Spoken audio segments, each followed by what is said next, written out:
Hello everyone, I'm Teacher Natalie, the Edtech Wizard. Welcome back to my channel. If you are new here, I currently teach for Outschool, which is an online teaching platform. I am able to create my own lessons and teach students from around the world. It is so much fun. My channel is dedicated to helping and giving you tips and tricks to help you become the best online teacher you can be. In today's video, we are going to talk about the Google Nearpod add-on and how we can create engaging lessons with this add-on.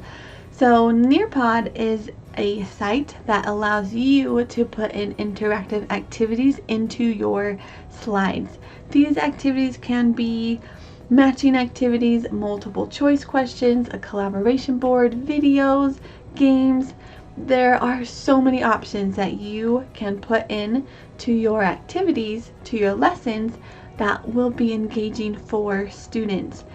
And one of my favorite features about Nearpod is that it collects all of the data from those questions you put in. It collects your students' responses, so you can use that data to go back to it, to look at it, to see how your students did with this lesson, with this topic. It is amazing.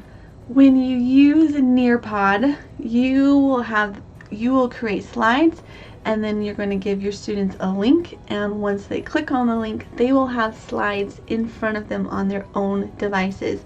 And as you click to the next slide, it will move to the next slide on every single student device. So you don't have students moving forward or doing activities ahead of when you want them to. Everyone is going to be on the same slide you want them to be. So let's get started on how to use this Google Nearpod add-on to create your own interactive activities. So first things first, hop on to Google Slides. We are here in Google Slides now. Now I already have a pre-made set of slides. This is my lesson for my class, so I've already had all my slides made. This is the easiest way for me to now go back. Once I have my lesson created, now I can go back and add in our activities. So what I'm going to do is I need to open Nearpod. Now I have Nearpod here. I'm going to click open Nearpod. If you don't have Nearpod under your add-ons, you need to click get add-on, and it will pop up. For me, it's always been here when I click add-ons. If it's not, then you're going to just search for add-ons. You're going to click it, and then you will click install, and it will install it for you in a couple of seconds. So I'm going to go to add-ons, click Nearpod, open Nearpod, and it's going to pop up this sidebar. Now we are ready to get started. So the easiest way for me is to just go back through my slides one by one and add in an activity if I feel it's appropriate. So multiplication. What is multiplication? On this slide, I want students to tell me what they think multiplication is. I want to get their background knowledge on what they think it is, anything they know about multiplication. So I think a collaboration board will work just fine. Now, collaboration board, think of it as sticky notes. If you ask your students a question, they can write it on a sticky note and put it on your board. So enter my topic. What's my question? So I'm going to say, describe in your own words what multiplication is. Wow, I cannot spell today. What multiplication?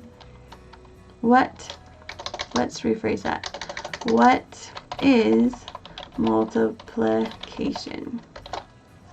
Okay, and then obviously fix your spelling.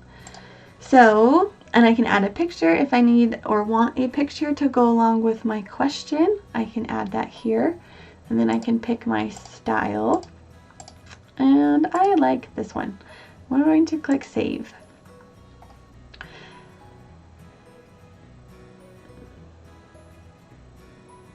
And now it is there. It's popped up ready to go.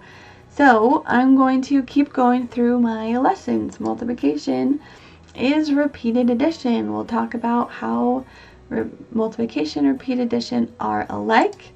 And now we're going to jump into arrays. Multiplication can be seen as arrays of objects. But what is an array? So this slide I am going to talk about array, what an array is, and I think a video will be very good to help assist in this part. So I'm going to click video, add a video. So there are a lot of options for you when you add a video. Now here's the video library in Nearpod. So Nearpod has their own video library. I'm going to search multiplication, and I'm going to refine my search by 3rd grade, and I see one video of array. We're going to click this one. Now I can watch this whole video through, and because it's already on the Nearpod site, there are questions in the video already. So we can click on this video. Now I've watched this video, so it is what I want. It goes and talks about arrays, what a column is, what a row is, what an array is. Now I'm going to make sure these questions are what I want. Oh, so we're going to click edit and we can see what it is. Explain the difference between a row, column, and array. This is open-ended, so students are going to type a response. I like that question. I'm going to click another one, edit, multiple choice question. Which of the following expressions is the same as 2 times 3? So talking about or bringing in the repeated addition, which we've talked about, and it will talk about in the video. I like that one. We're going to click save.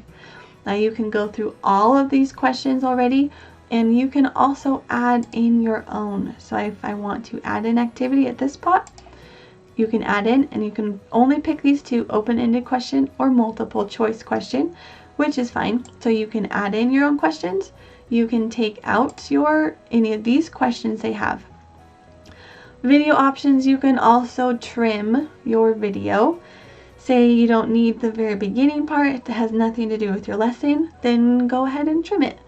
That is a great option as well. I'm going to click save. Now video options, you can also add in a video from YouTube, and you will have the same options to add in those questions in your video. So, or you can upload your own video. Maybe you taught a mini lesson on arrays or whatever your topic is, and you want to add in your own video. That will be great too, and you can add in your own questions for students to answer once they get to that video. Now we are ready to create our own arrays. So I want students first to watch me create an array. So here I have these dots to move to create an array, but when I present this in Nearpod, I will not be able to move these. So for me, because I want this to be engaging for students, if I'm presenting this on Zoom, because I can draw this instead. I would draw this instead with my annotate tool on Zoom. That would be the easiest for me because students aren't doing this, so I would be drawing this instead. So I would have a couple problems to go through. Now on this one, 4 times 7, I left out the 4 rows of 7. For this question, I want students to tell me the correct rows, 4 rows of 7, and I want to see if they can get the 4 rows first, because that is what my question says. So I'm going to take a quiz, and here is my multiple choice questions. So 4 times 7 equals, we're going to do how many rows of equals. Now dear, I want my answer. 4 rows of 7. This is the right answer, so I'm going to check it. I can do 7 rows of 4, and we'll add one more. 3 rows of 5. Now when I add a multiple choice question, I have an option to add in a bunch of media. I can add in an image to go along with my question if I need to. I can add in a video clip, have a question about that.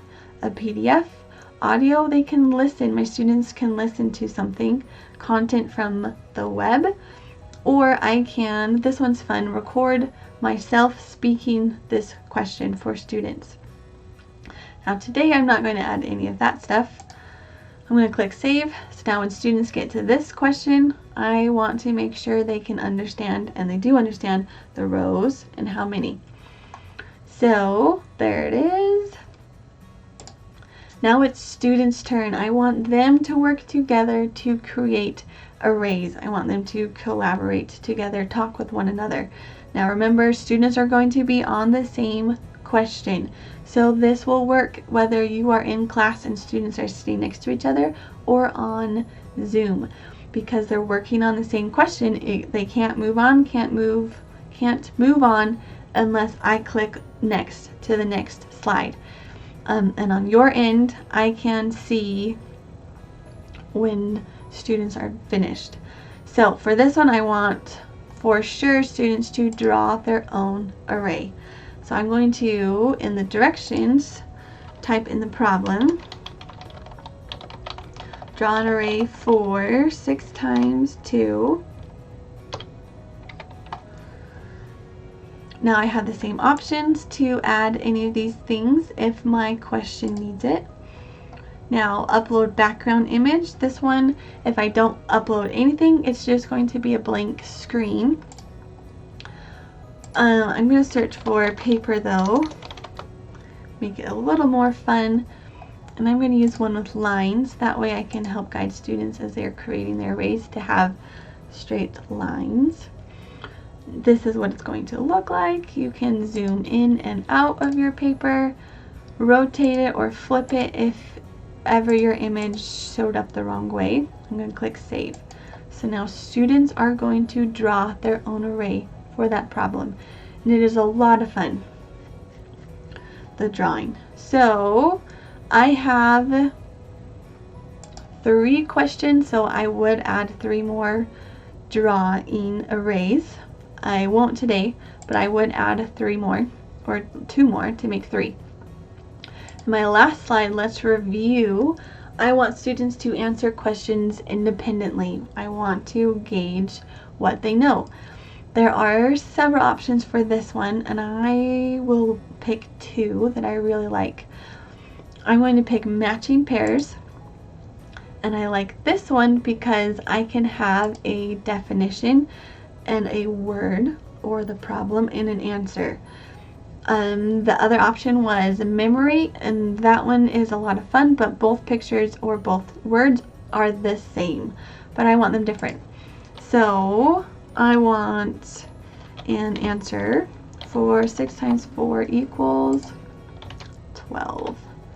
I'm going to add another pair, and I want, let's do 4 rows of 7, and here that's going to look like 4 times 7. Add another pair, and maybe I want the definition of an array. What is an array? A group of objects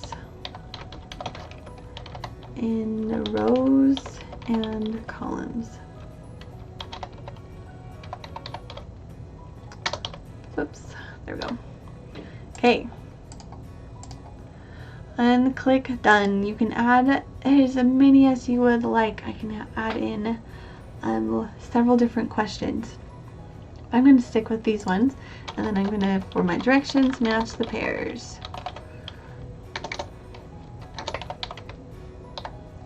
Click save, And I do want to add in one more activity, which is really fun, and it is called Time to Climb.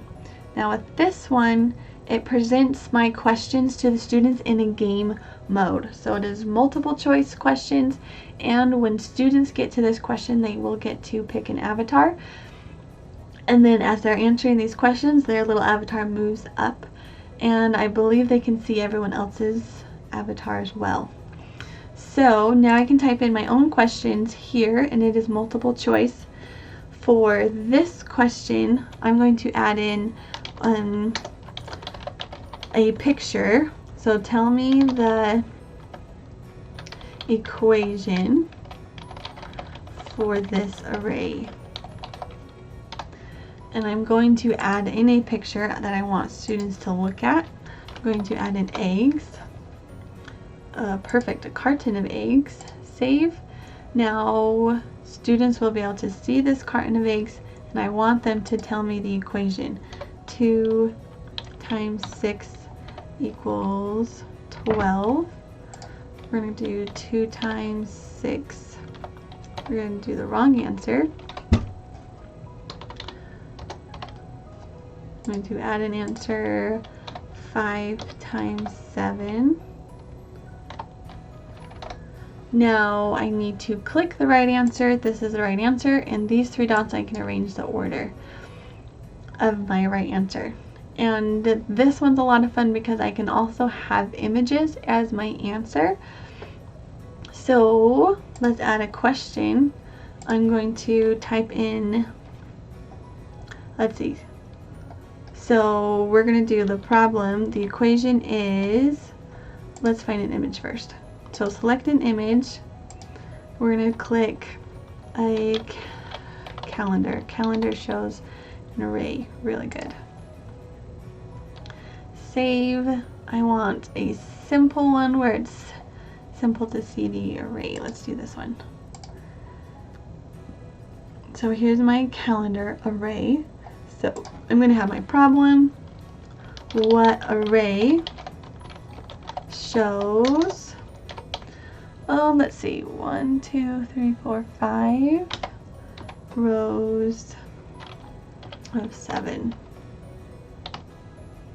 equals 5 rows of 7. I'm going to select another image, do eggs again.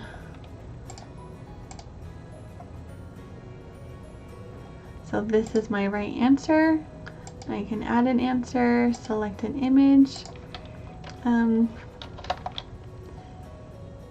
keypad, and let's see, this one is an array. Click save. So now students, I want them to look at my pictures and pick what array goes along with that equation. And again, I can mix the order up and click save. You can add several questions, as many questions as you would like for your game. Now, that is my last slide. That is the end of my lesson. And then this is the last slide they will see. Once you are done with your lesson, your slides are as you want. Check your spelling, capitalization. You are going to click save, go to Nearpod. Once you are in Nearpod, I cannot edit my Google Slides in Nearpod. If I spot a mistake from this side, then I'm going to have to go back to Google Slides, fix it, and then save and go to Nearpod again. Now you are ready to present this lesson. You need to click on whichever one is right for you. Student paced live participation plus Zoom. It's going to give you a code. This code is what students need to access this Nearpod, access this lesson. So you can give the link or share the link, or give the code where they can type in it on the app. I hope this video was very helpful in helping you create your own slides using the Nearpod Google add-on. That is such a mouthful. So using the Nearpod Google add-on is what I use when I create my slides and lessons when I teach online. It is a very fun and easy way to add in those engaging activities to help keep your students' attention as well as collect data at the same time, because Nearpod saves that information and you can look at it later and use it for your next lesson or to then use it for small groups. Nearpod is amazing and I love using it. It is so easy. So I hope this was helpful to you and now you can start using Nearpod in your own class. Thank you so much for watching and subscribing, and I will see you next time.